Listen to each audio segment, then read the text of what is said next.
तो America deal चाहता है या जंग चाहता है? जी हां, पीछे कुछ घंटों में यानी 24 से 36 घंटों में जिस तरह से अमेरिका ने हमले ईरान पर किए, उसके बाद तो यही लगता है कि क्या वाकई अमेरिका बातचीत चाहता है या फिर वो शुरुआत से मन बनाकर उसने रखा है कि वो ईरान पर हमले करेगा, वो जंग की तरफ आगे बढ़ेगा। नमस्कार, मैं हूं नीलू। तो अमेरिका के हमलों के बाद ईरान ने अब जवाबी कार्रवाई की है। लेटेस्ट खबर के साथ शुरुआत कर रहे हैं इस वीडियो की, जो कि अब जो गुरुवार सुबह यानी कि 11 तारीख की सुबह जो हमला किया गया अमेरिका की तरफ से, उसके बाद ईरान ने जो हमले किए हैं उससे इस वीडियो की शुरुआत करते हैं। तो अमेरिका के हमलों के बाद ईरान ने जवाबी कार्रवाई की है। ईरानी सेना ने अपने बहरीन और कुवैत में अमेरिकी मिलिट्री बेसिस पर अटैक किया। साथ ही ईरान ने हॉर्मुज स्ट्रेट में 2 जहाजों को भी निशाना बनाया है और इस बात का दावा ईरान ने किया है। अमेरिका के ईरान पर गुरुवार तड़के किए गए हमले के बाद ईरान के जवाबी अटैक से पश्चिम एशिया में एक बार फिर से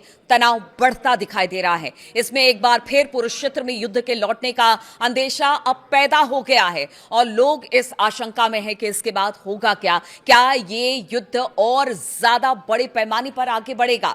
इस्लामिक रिवोल्यूशनरी गार्ड कॉर्प्स यानी आईआरजीसी की ओर से कहा गया कि उसने गुरुवार तड़के बहरीन के शेख ईसा एयरबेस और कुवैत के अली अल सलेम और अहमद अल जाबेर एयरबेस पर ड्रोन से हमले किए। साथ ही हॉर्मुज स्ट्रेट से गैर कानूनी रूप से गुजरने की कोशिश करने वाले 2 तेल टैंकरों पर भी हमला किया है। वो आगे आपको बताएंगे कि हॉर्मुज स्ट्रेट अब पूरी तरह से ईरान ने बंद कर दिया है और उसने क्या कहा है वहां से गुजरने वाले जहाज और देशों को, वो भी आपको बताएंगे। लेकिन अगर आज सुबह सुबह की बात की जाए तो अमेरिका ने ईरान पर पहले हमला किया और ये करीब करीब भारतीय समय अनुसार 11 तारीख की तड़के 3-4 बजे के आसपास यह हमला शुरू हुआ अमेरिका की तरफ से। बताया जा रहा है कि एक द्वीप अमेरिकी सेंट्रल कमांड ने कहा कि ईरान के कई ठिकानों पर हमले किए जा रहे हैं। इस बात को बिल्कुल एकदम खुले तौर से उसने कहा है और कमांड ने कहा कि ये हमले ईरान की बिना वजह और लगातार आक्रामकता का जवाब देना, मतलब सेंट्रल जो कमांड फोर्स है उसने बताया है।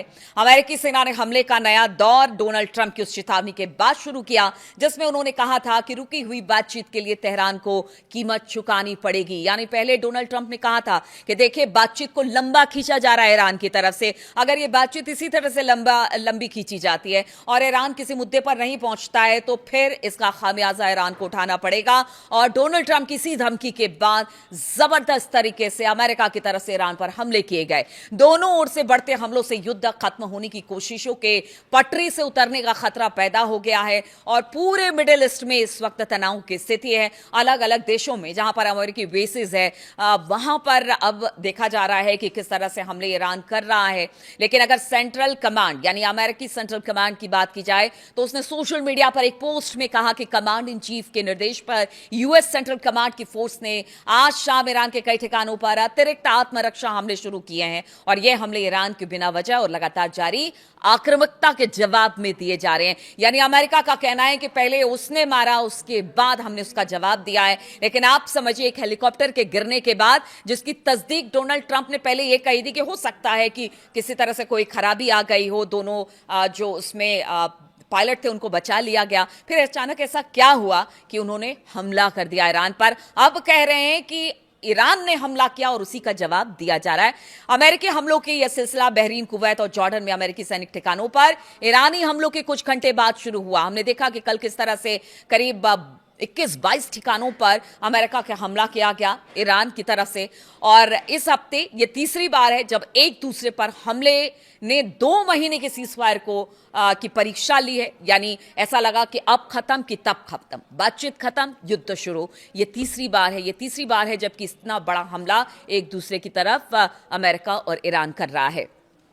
अगर हॉर्मुज स्ट्रेट की बात की जाए तो इसके पास अमेरिकी सेना के एक हेलीकॉप्टर गिरने के बाद ये सब कुछ शुरू हुआ। जैसा मैं आपको बता रही थी कि ईरान ने जो बताया गया कि अमेरिका की तरफ से कि उनका एक शाही ड्रोन आया और हमारे अपाचे हेलीकॉप्टर को वो गिराकर चला गया, जिसका जवाब अब दिया जा रहा है। और इसी से ये कहते हैं ना कि चिंगारी का काम इस हेलीकॉप्टर ने किया और उसके बाद हालात अब हाथ से निकलते दिखाई दे रहे हैं। ईरान की रिवोल्यूशनरी गार्ड यानी कि आईआरजीसी ने बुधवार को कहा था कि उनकी ओर से जॉर्डन में एक अमेरिकी सैन्य अड्डे सहित खाड़ी देशों के 22 ठिकानों पर मिसाइल और ड्रोन हमले किए गए।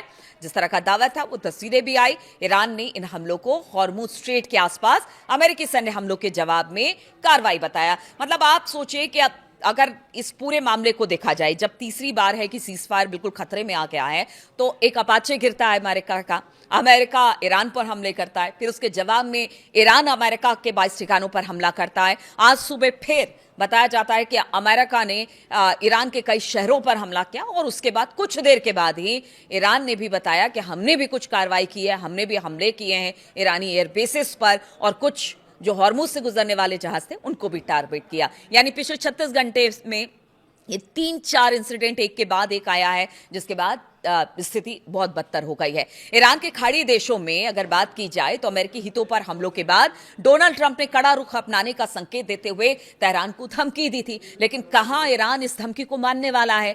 उन्होंने अमेरिकी मीडिया से बात करते हुए कहा कि अगर तेहरान जल्द किसी समझौते पर नहीं पहुंचता है तो अमेरिका उसके महत्वपूर्ण बुनियादी ढांचों को निशाना बना सकता है।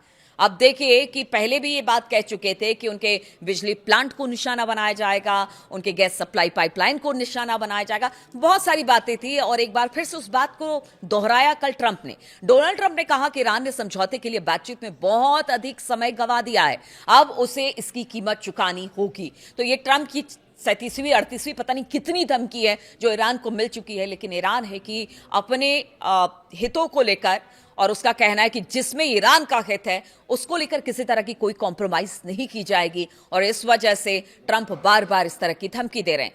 ट्रंप ने दावा किया कि ईरान की मिलिट्री नेवी और एयरफोर्स पूरी तरह से तबाह हो चुके। ये तो आप सोचिए कि मतलब फरवरी में हमला शुरू हुआ, उसके 10 दिन बाद से ये कह रहे हैं ट्रंप की देखिए हमने पूरे उनके नेवी और एयरफोर्स को खत्म कर दिया।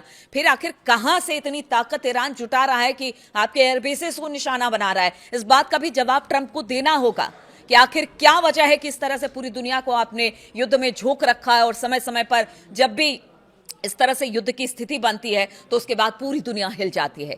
ईरान को ट्रंप की धमकी के कुछ घंटे बाद ही अमेरिकी सेना ने हवाई हमले शुरू कर दिए। दूसरी ओर अगर ईरान की बात की जाए तो ईरान लगातार कहता रहा है कि वो अमेरिका के हमलों और धमकियों से नहीं झुकेगा। ईरान ने अमेरिका की किसी भी सैन्य कार्रवाई का जवाब देने की बात कही है और वो अब भी दे रहा है। अभी तक उसने ऐसा करके दिखाया है, उसने हर हमले का जवाब हमले से दिया है। ऐसे में दोनों देशों के बीच बातचीत के जरिए समाधान की उम्मीद अब फीकी पड़ती दिखाई दे रही है। ईरान के राष्ट्रपति मसूद पेजेश्कियान की बात करें तो उन्होंने एक्स पर एक पोस्ट किया। उन्होंने लिखा कि जरूरी इंफ्रास्ट्रक्चर लोगों के जीवन रेखा होती है। ट्रांसपोर्ट नेटवर्क से लेकर बिजली और पानी इंडस्ट्री तक लोगों को निशाना बनाने की धमकी ताकत का प्रदर्शन नहीं, बल्कि किसी देश के संकल्प के सामने हताशा की निशानी है। यानी वो अमेरिका को हताश बता रहे, ट्रंप को हताशा में उठाया हुआ कदम बता रहे हैं जो अमेरिका हमला कर रहा है ईरान पर, या फिर उनके बेसिक इंफ्रास्ट्रक्चर को निशाना बनाने की ट्रंप बात कर रहे हैं, उसको पेजेश्कियान ने हताशा बताया है अमेरिका के। तो इधर अमेरिका की धमकी का जवाब दिया जा रहा है और अब खबर मिल रही है कि ईरान ने हॉर्मुज स्ट्रेट को पूरी तरह से बंद कर दिया है। ईरान के शीर्ष संयुक्त सैन्य कमान ने गुरुवार को इसका ऐलान कर दिया। ईरानी सेना ने कहा कि किसी भी तेल टैंकर या फिर कमर्शियल जहाज को इस समुद्री गलियारे से जाने की अब बिल्कुल इजाजत नहीं दी जाएगी। तो देखिए लग रहा था कि यहां से हालात बेहतर होंगे, दुनिया भर में जो गैस और तेल की किल्लत है वो खत्म होगी, धीरे धीरे कर एक कॉरिडोर बनाकर जहाजों को जाने का रास्ता दिया जा रहा था। लेकिन ट्रंप और अमेरिका के हमले के बाद अब पूरी तरह से आईआरजीसी ने कह दिया है कि ये जो हॉर्मुज स्ट्रेट है ना, जहां से आप अपने तेल और गैस के जहाज लेकर जाते हैं, वो बिल्कुल बंद कर दिया जाएगा। अब वो किसी के लिए नहीं खुलेगा। कमान की ओर से जारी बयान में कहा गया कि जो जहाज हॉर्मुज से गुजरने की कोशिश करेगा उसको निशाना बनाते हुए गोली चलाई जाएगी, और ऐसे में यहां से गुजरने वाले जहाजों की सुरक्षा की जिम्मेदारी खुद उन देशों की होगी जिनके जहाज यहां से निकलेंगे। अमेरिका के हमलों के बाद ईरान ने हॉर्मुज स्ट्रेट को बंद करने की अब पूरी तरह से घोषणा कर दी है, जिससे अब पश्चिम एशिया में युद्ध फिर से फैलने के संकेत अब साफ तौर से दिखाई दे रहे हैं, और साथ ही साथ तेल और गैस की कीमतों में उछाल आने का खतरा पैदा हो गया है। हॉर्मुज बंद होने से दुनिया के बड़े हिस्से में खाड़ी देशों से तेल और गैस की आपूर्ति जो होती है वो पूरी तरह से रुक जाएगी। भारत भी इसमें सीधे तौर पर प्रभावित होता दिखाई देगा। ऐसे में भारत में तेल गैस संकट अब आने वाले दिनों में हो सकता है कि अगर यहां से स्थिति नहीं सुधरी तो फिर और बढ़ सकता है। अमेरिकी सेना ने बुधवार रात को ईरान के खिलाफ नए सिरे से हमले शुरू किए। ईरानी मीडिया ने बताया कि देश के दक्षिण में हॉर्मुज स्ट्रेट के पास धमाके हुए। दक्षिण बंदरगाह शहर बंदर अब्बास, केशम द्वीप, मिनाब, सिरिक शहरों में धमाकों की आवाज सुनी गई और इसके बाद ईरान ने हॉर्मुज बंद करने और हमले का जवाब देने की बात कही है और वो हमले इस वक्त हो रहे हैं। ईरान की ओर से इससे पहले खाड़ी देशों में अमेरिकी ठिकानों पर हमले किए गए थे। ईरान के विदेश मंत्रालय ने कहा कि खाड़ी में उसके पड़ोसी देशों की अमेरिका और इजरायली हमलों को रोकने की कानूनी और नैतिक जिम्मेदारी है। आप चाहिए तो रोकिए, यानी जितने अरब देश हैं उनसे ईरान कह रहा है कि आपकी जिम्मेदारी है। अगर यहां हालात बिगड़ते हैं तो उसमें साफ तौर से आप जिम्मेदार होंगे, क्योंकि अमेरिका के एयर बेसिस आप ही के देश में है। खाड़ी देशों को अपनी जमीन या सुविधाओं का इस्तेमाल ईरान के खिलाफ होने से रोकना होगा, तभी जाकर कुछ फैसला हो सकता है इस युद्ध का। ईरान ने हॉर्मुज बंद करने का ऐलान अब कर दिया है। वहीं दूसरी ओर अमेरिकी सेना का कहना है कि कमर्शियल जहाज हॉर्मुज स्ट्रेट से गुजरना जारी रखे हुए हैं। अमेरिकी सेना ने एक्स पर कहा कि हॉर्मुज से जहाजों का आना जाना जारी है, लेकिन ईरान ने जो कहा है उसके बाद क्या। और कल जिस तरह से कुछ जहाजों को टारगेट, यानी आज तड़के जिस तरह से अमेरिका का हमला हुआ उसके बाद हॉर्मुज को बंद करने की ईरान ने बात कही और साथ ही साथ कुछ जहाजों को टारगेट करने की बात भी कही है, तो ऐसे में क्या अमेरिका इन जहाजों को सुरक्षित रख पाएगा?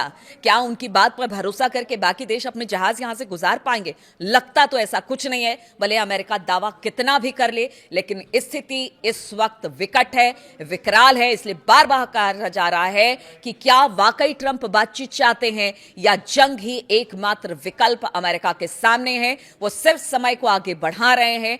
अंतिम तो निर्णय उनका यही होगा कि ईरान पर हमले कर दिए जाए, लेकिन ईरान तो ईरान है, उसने साफ तौर से कह दिया है अंतिम व्यक्ति जब तक ईरान का जिंदा रहेगा तब तक ईरान पर कोई हमला नहीं कर सकता है।